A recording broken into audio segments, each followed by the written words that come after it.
ఈరోజు బైబిల్ అధ్యయనం కీర్తనల గ్రంథము 53 అధ్యాయము 6 వచనాలు చదువుకుందాం. ప్రార్థన. మిక్కిలి ప్రేమ కలిగిన దేవా, నీకు వందనాలయ.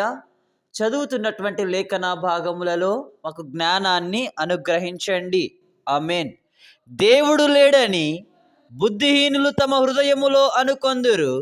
వారు చెడిపోయిన వారు అసహ్య కార్యములు చేయుదురు. మేలు చేయువాడొకడునూ లేడు.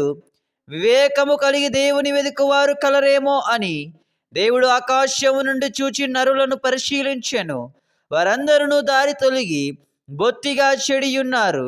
ఒకడును తప్పకుండా అందరూ చెడియున్నారు.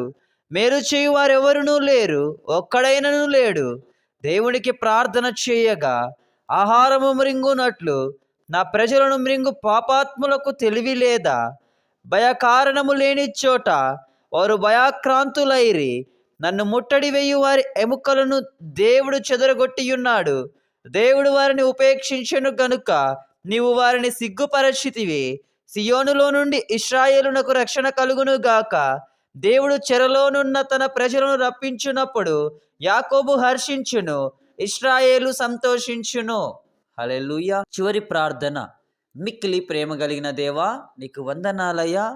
ఈ యొక్క చదివినటువంటి లేఖనములన్నీ ప్రభువా జీవితాలలో ఫలించుటకు కృపను దయచేయమని ప్రార్థిస్తున్నాను తండ్రి.